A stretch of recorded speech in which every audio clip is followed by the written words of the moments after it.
Okay, so continuing on from the last video, in this video we're going to set up our render descriptions for shot 3 and shot 4. So I'm going to jump over to our folder, I'm going to right click, and actually I'm going to open up an old document and save that out with a new name. Yeah, sounds good. So let's open up shot 2, and I'm going to save this as shot03.txt, and I'm going to delete out everything except for our first render description and the global settings.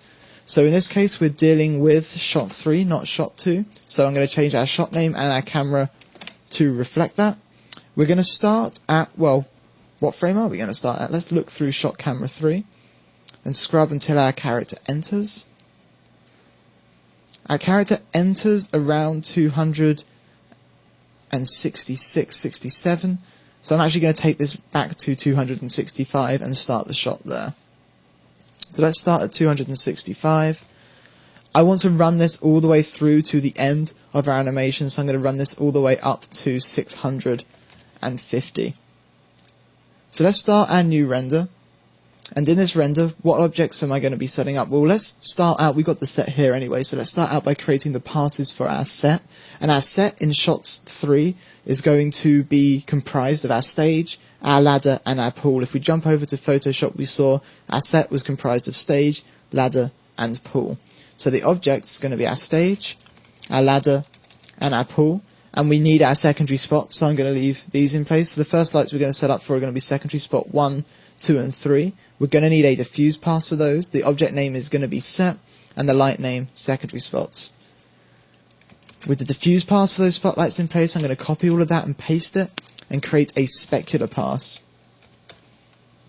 We also need to set up diffuse and specular passes for our main spotlights for the set. So I'm going to drop down and paste this once more.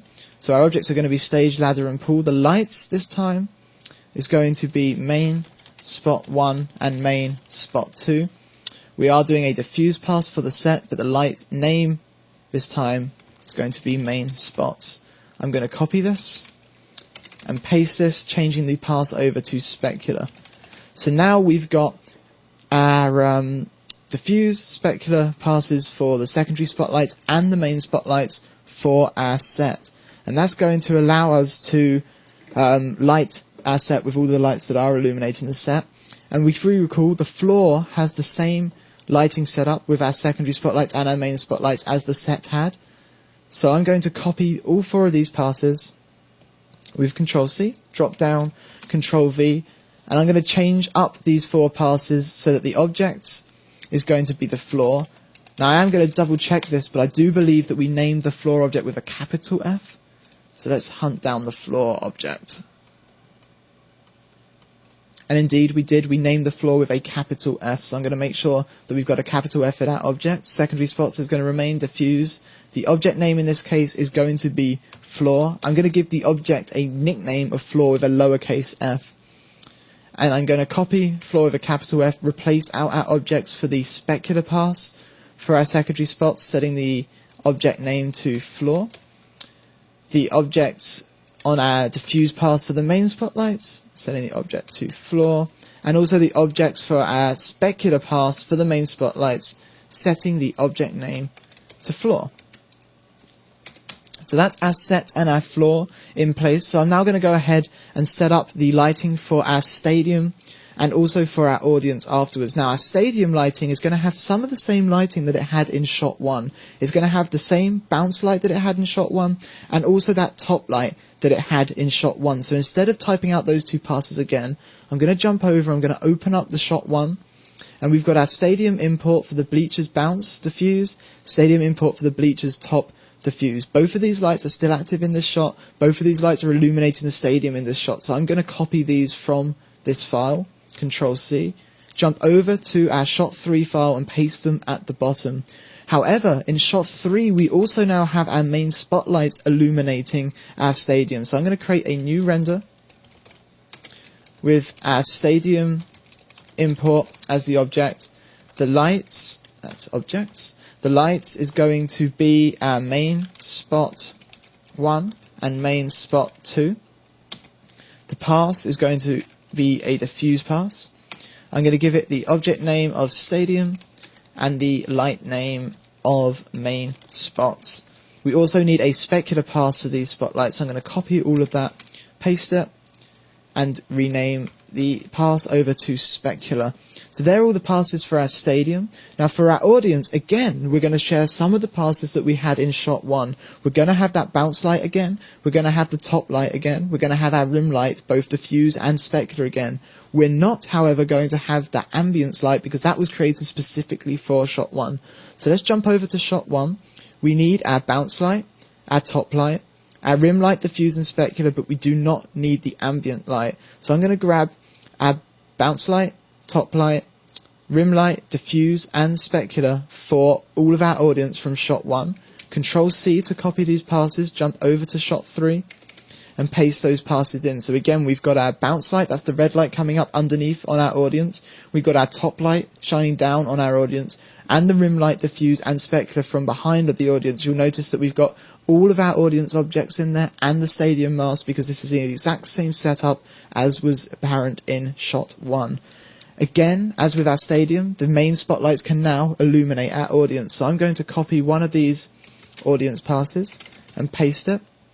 I'm going to set the lights to be our main spot 1 and main spot 2. The pass is going to be a diffuse pass, and I'm going to give it a light name of main spots. I'm going to copy this out, drop down and paste it, and also give us our specular pass for the main spotlights. So that concludes our audience. Now let's take into account our character.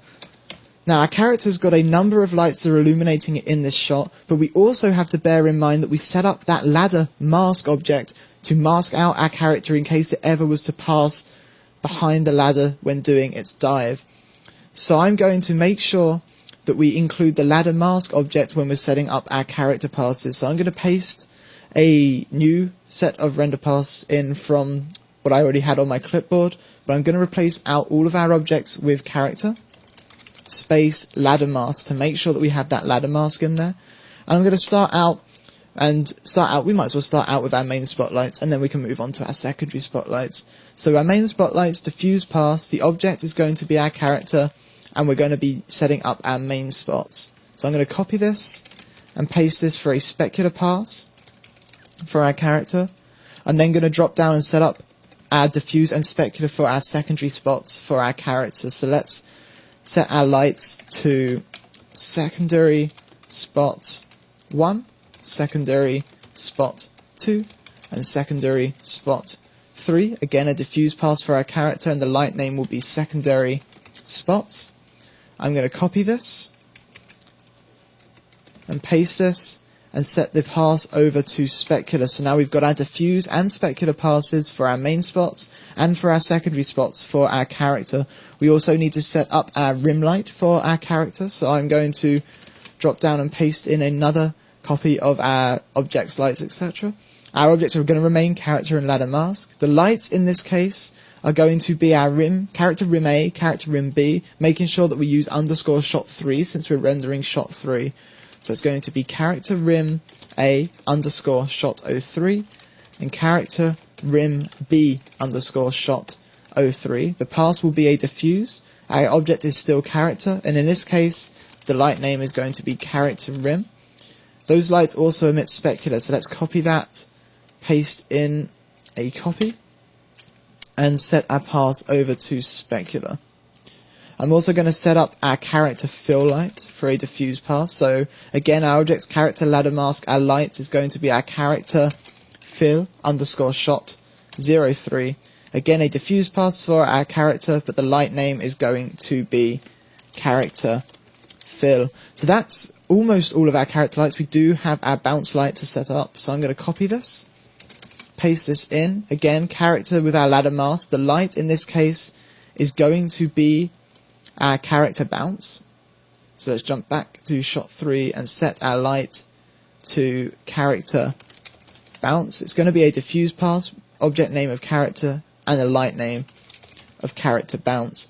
That's all of our lights for shot 3, so now we have to consider our shadows. Our shadows are going to have all of our objects in, and we're going to get shadows from our main spots, shadows from our secondary spots, and shadows for our bleachers top. But for the bleachers top, we only need to worry about our audience and the stadium. So let's set up our shadows on everything for our main spots and our secondary spots first. So to simplify things, I'm going to go up here and grab one of our audience passes, since that has all of our audience objects in. Control C to copy that. Jump down to the bottom here, paste this in. I'm going to remove the stadium mask since we don't want that affecting this pass, and I'm going to replace that with stadium import so we get our true stadium geometry in there. So we've got all of our audience, we've got our stadium import, we need our character. So I'm going to put our character in there. We need our ladder. We need our stage. We need our pool. We need our floor. So that should be our floor, our set, which comprises the ladder, stage and pool, our character, and our bleachers and audience. So that's all of our objects. The lights are going to be main spot 1 and main spot 2, which I happen to grab the right one. That's kind of awesome. The pass is going to be shadow. The object name, again, as in the other video, will be shadow, so that we get our shadow passes into a shadow folder. And the light name will be main spots. I'm going to copy this with Control C. Control V to paste this. Change out our lights now for our secondary spots. So that would be secondary spot 1, secondary spot 2, and secondary spot 3. Again, a shadow pass. Again, object name of shadow and a light name of secondary spots. The final pass we need is going to be our bleachers top shadow pass, and that's the exact same shadow pass as we had in our first shot, since we're only having our stadium and our audience affected by that pass. So I'm going to jump over to shot 1, find our bleachers top shadow pass from shot 1, Control C to copy that, and then paste that back over in our shot 3 file. So that's our stadium and all of our audience, the bleachers top light casting a shadow pass, and with that, that's shot 3 wrapped up. So I'm going to save this. Now shot 4 has the exact same objects and the exact same lights as shot 3. So all we need to really do is change out our camera, our shot name, our start and end frames, and also make sure we adapt our character's light rig so that we use our shot 4 version of the light rig. So I'm going to save this file as shot 4. And jump up here, change our shot name out to shot 4. Our camera over to shot 4, and let's find out what start and end frames we need for shot 4. So I'm going to look through the shot 4 camera, and I'm going to wait for the character to start his jump, and as he starts to fall down, right around 613, I'm going to bring in shot 4, and I'm going to take that all the way to the end. So let's make shot 4 start at 613. And end at 650. So all of our passes are going to be the same. The only difference is for our character. We need to make sure that the character rim and character fill are set for shot 4, not shot 3.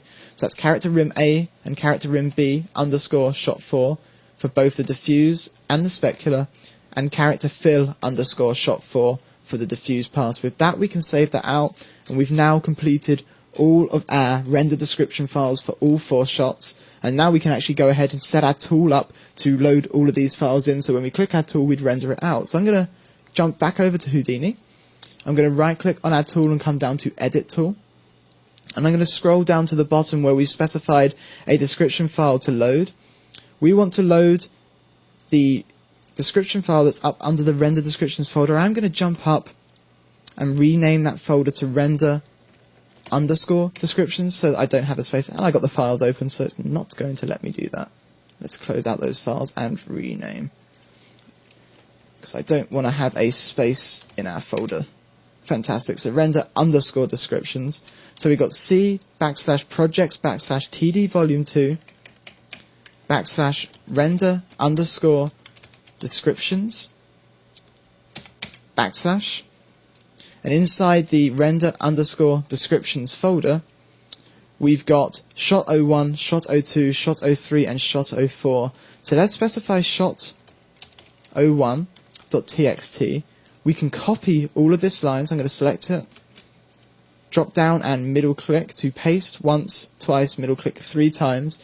We can replace this out with shot 02, Shadow 3 and Shadow 4. And what this is going to do, when we click on the button to run our tool, we're going to load the description file for shot 1, and that's going to cause us to execute that function, load in that file, read through the file, set up all of our memory so that we know all of our renders, then go ahead and render them. It will then come back, return to here, and then execute the second line of load description file and do the same for shot 2, return after rendering shot 3, return after rendering shot 4. So now we don't have to worry about clicking the button more than once. We click that button just the once and it will render out all 4 of our shots. So I'm going to accept this, and if we're to go ahead and click render, we're going to start off our render, but we'll go ahead and do that off camera and come back with all of our renders in place. Anything you'd like to add? Yeah, I'd like to note that this is obviously a lot of passes. There's a lot of work that's being done in regards to passes with our crowd, and depending on the speed of your computer, this could be slow. So if you are rendering all of these passes on a single computer, do expect this to take,